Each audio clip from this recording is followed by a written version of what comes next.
मोदी के ध्यान कार्यक्रम से डर गए विपक्षी। अध्यात्म से जुड़ने वाली खबर से गठबंधन में मची खलबली। ध्यान कार्यक्रम पर रोक लगाने के लिए चुनाव आयोग से की शिकायत। 2014-19 की तरह क्या 2024 में हारने से घबरा रहा विपक्ष? प्रधानमंत्री नरेंद्र मोदी 30 मई को अपनी आखिरी रैली पूरी करने के बाद ध्यान लगाने कन्याकुमारी के स्वामी विवेकानंद रॉक मेमोरियल जाएंगे।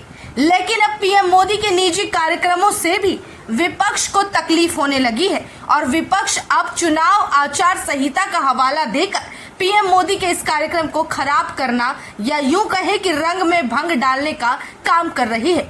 जानकारी के लिए बताते चले, लोकसभा चुनाव 2024 के आखिरी फेज का इलेक्शन 1 जून को होना है।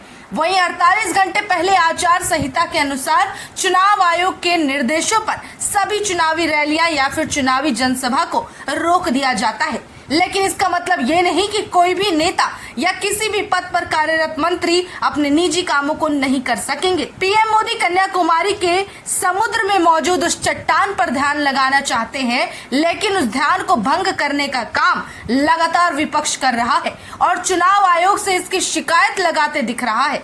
चुनाव आयोग से विपक्षियों का कहना है कि ऐसा करके पीएम मोदी आचार संहिता के नियमों का उल्लंघन कर रहे हैं और यही वजह है कि प्रधानमंत्री के ध्यान कार्यक्रम में विपक्ष लगातार सवाल उठाता दिख रहा है। पार्टी ने आरोप लगाया कि ये धीरे धीरे आचार संहिता का उल्लंघन है। चुनाव प्रचार थमने के बाद मोदी ध्यान के जरिए चुनावी प्रतिबंधों को तोड़ने की कोशिश कर रहे हैं।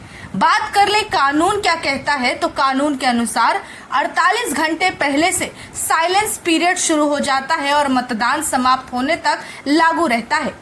अंतिम चरण में 1 जून को होने वाले मतदान के लिए साइलेंस पीरियड गुरुवार शाम यानी कि आज 30 मई शाम 6 बजे से शुरू हो जाएगा। वहीं दूसरी तरफ पीएम मोदी के निर्वाचन क्षेत्र वाराणसी में इसी चरण यानी कि आखिरी चरण 1 जून को मतदान होना है। सूत्रों का कहना है कि चुनाव कानून के प्रावधान कई चरणों में होने वाले चुनाव के मामले में लागू नहीं होते, यानी जब चुनाव अलग अलग तारीखों पर होते हैं उन्हें संबंध में पिछले महीने चुनाव आयोग द्वारा जारी एक प्रेस नोट का हवाला दिया गया और कहा गया कि जब तक कोई उस इलाके के बारे में बात नहीं करता जहां चुनाव हो रहा है तब तक चुनाव पर कोई प्रभाव नहीं पड़ता।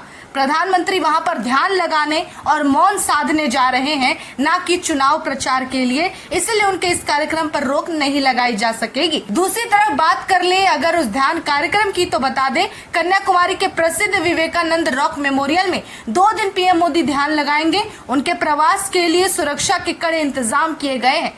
करीब 2000 पुलिसकर्मी के अलावा विभिन्न सुरक्षा एजेंसी कड़ी निगरानी रखेगी।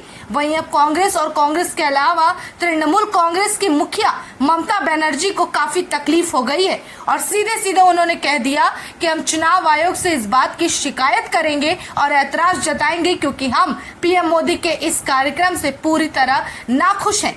ऐसे में सवाल उठता है कि क्या विपक्ष वाकई डर तो नहीं गया कि 2014 और 2019 में जिस तरीके से चुनाव के नतीजे से ठीक पहले पीएम मोदी ने ध्यान लगाया तब किया और नतीजा उनके हक में गया, क्या इस बार भी इसी डर से विपक्ष उन्हें रोक तो नहीं रहा कि कहीं पीएम मोदी के ध्यान लगाने से इस बार भी उन्हें भारी बहुमत के साथ या फिर यूं कहे कि 400 पार वाले नारे को सच करते हुए जीत तो नहीं मिल जाएगी।